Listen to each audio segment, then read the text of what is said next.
mga kamamaw, break time.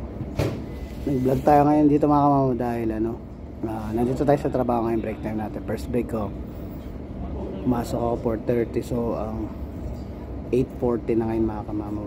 Kaya ako nag-vlog mga kamamaw kasi may sorpresa tayo sa mga puppies natin. May nagbigay kasi mga kamamaw nung mga laruan ng mga tuta natin.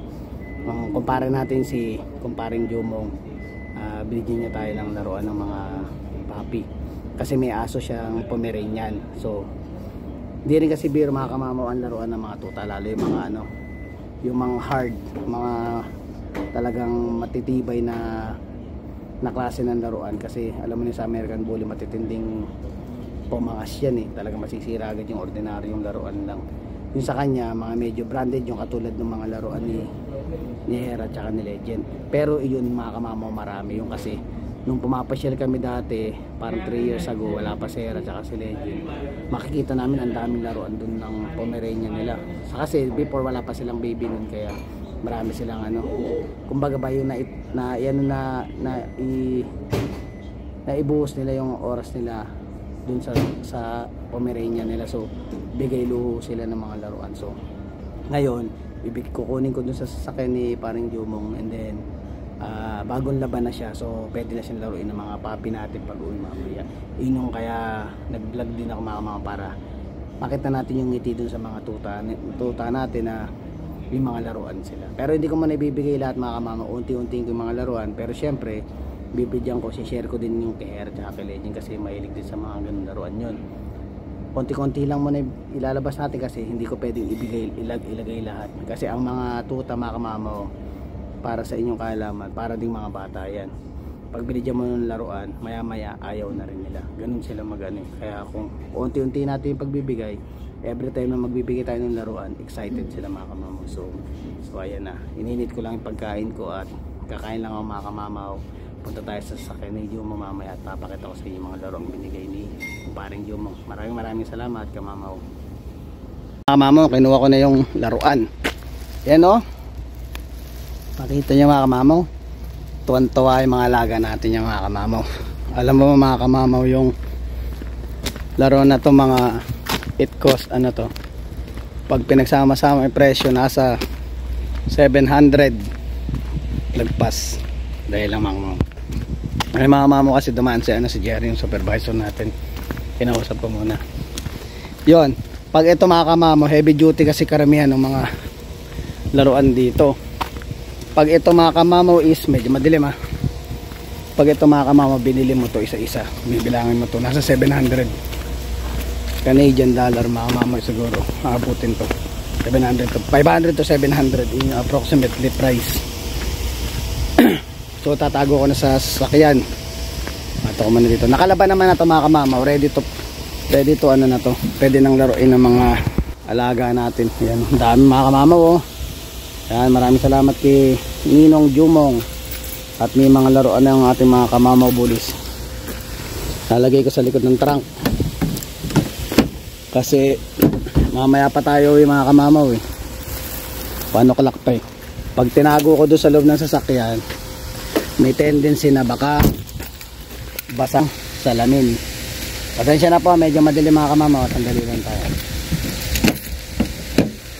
Baka basagan tayo ng salamin, mahirap na. Imbes na yung alam yung kaligayahan ko na excited ako mga kamamaw umuwi, dahil alam ko pag uwi masaya yung mga alaga natin dahil nilaruan sila.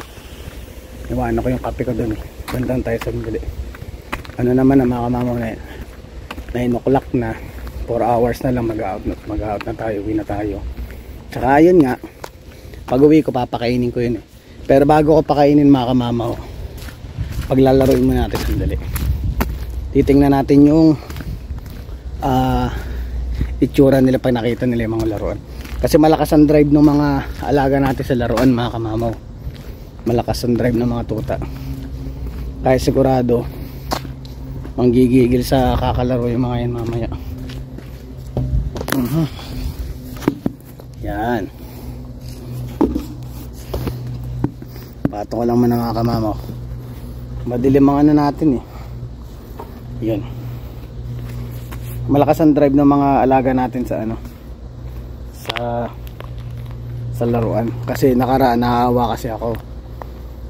Hindi naman din natin mabilagad ng mga laruan na tigi-tigis dahil syempre medyo budgeted din tayo ngayon. Nakapokus tayo sa mga vitamins, sa mga pagkain nila. Yung sa mga laruan wala tayong extra para doon. So naisip ko, tanongin ko kaya si paring Jomong kung sakaling naitabi pa ba niya yung mga dating laruan ng mga nila, dating laruan ng mga niya ni Wapol. Ayun, sinabi, nabanggit nga niya. Tsaka sakto ayun ngayon, dinala nga niya ngayon. Ayun, sila Hera rin yan, lalaruin din nila yan. Dati kasi nung medyo bago pa si Hera, nireregaluhan din siya ni Jomong ng mga heavy duty na di ba kasi yung bully mga kamamo, grabe mag ng yun. Kahit yung pinaka matindi, kahit times 2 heavy duty, pag American bully naglaro mga kamamo, talagang masisira ng masisira. Lalo pag pinanggigilan mga kamamo. May times na kasi may laruan na pinanggigilan nila, may times na tamang lalaruin lang nila, tapos bukas ulit lalaruin, ganun lang Pero may times na pag binigay mo right away mga kamamo, hindi tatantanan hanggat hindi nasisira. May ganun kasi.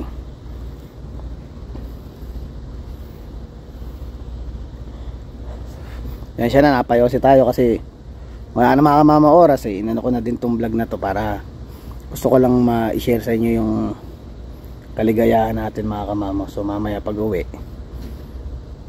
natin pakita ko sa inyo mga kamamo yan, para ma-share ko yung kaligayahan na nararamdaman ko ngayon mga kamamo. Makita ko yung ngiti sa mukha ng mga tuta mamaya pag uwi natin. Sige, at ako ibabalik muna sa trabaho mga kamamo. See you later. Yan pala mga kamamo, si Jomong, siya yung nagbigay ng laruan. Salamat pre mamaya papalaro na natin sa mga alaga natin yung mga laruan ng ayos. Ayan, ayos. Salamat. A few moments later.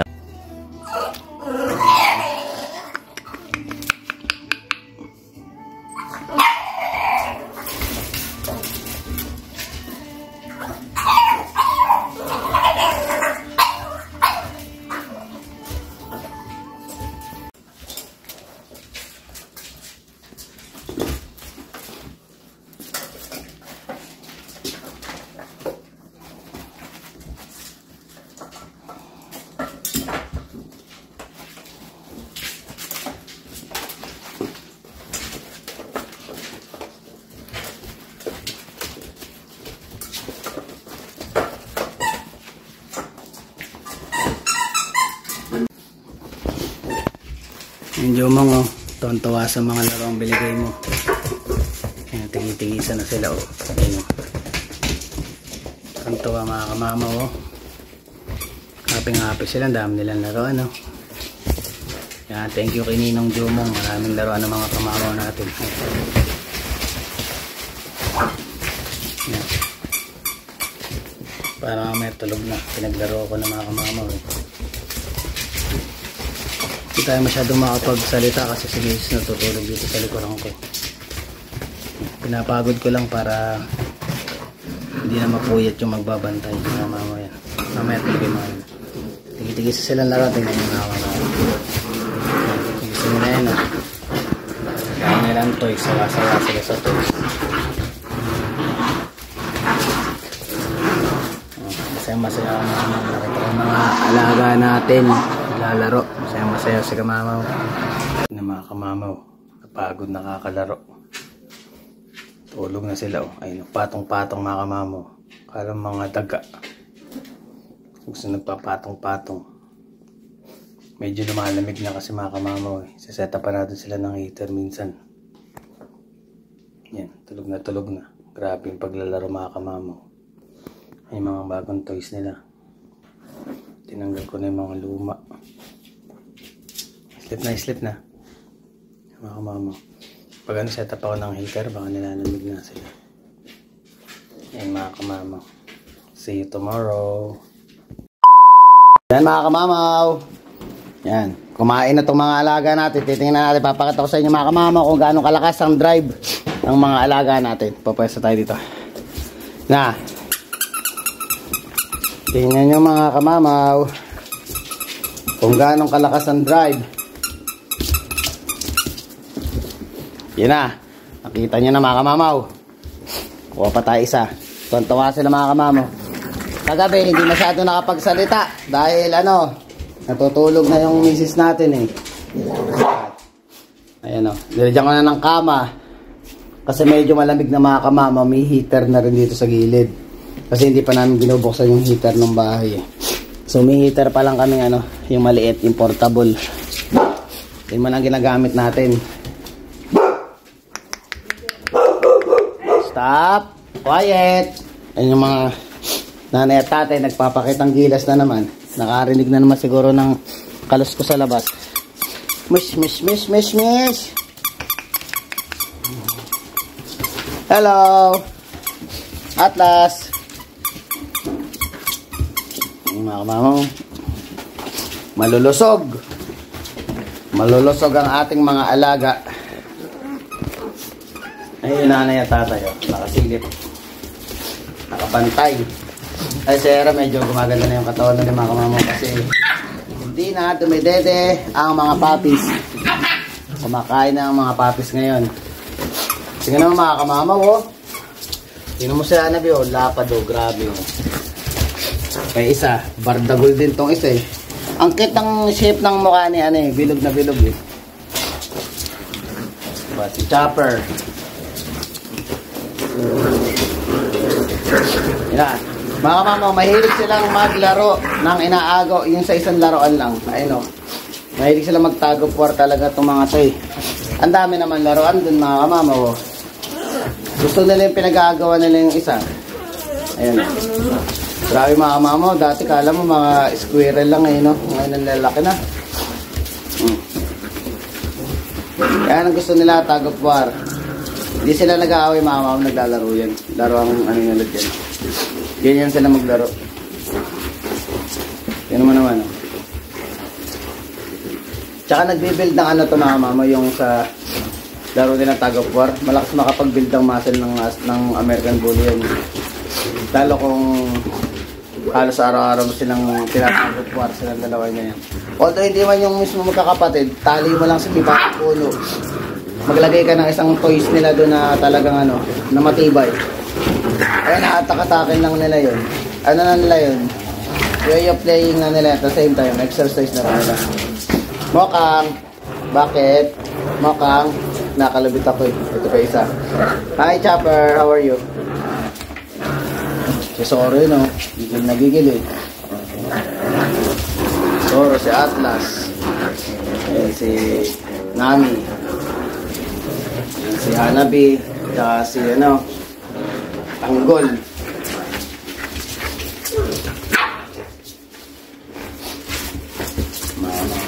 Mamaya tulog na itong mga pinapagod ko lang kasi pag natulog ito mga kamamaya. Doon na ako mag-time na kakain na tayo mga kamamaw. Playtime na ng playtime. Ayan, masaya-masaya sila Jumong sa laruan na binigay mo. Ayan, mga mamaw.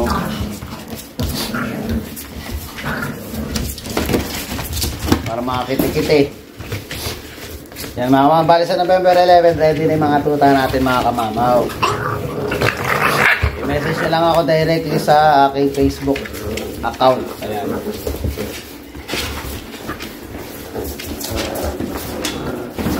Sa November 11, 12 weeks na sila. Naku, may pumipitik ng paa ko. Ba't man ipipitik yung paa ng Daddy Lolo, ha? Ikaw talaga mokang eh. Doon ka doon, play ka doon.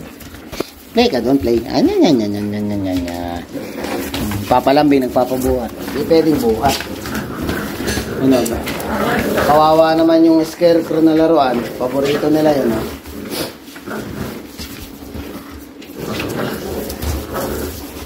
Bili mo. Yan, paulit ko sa inyo, hindi po sila nag-aaway mga kamamaw. Naglalaro lang po yung mga yan. Tag-of-war.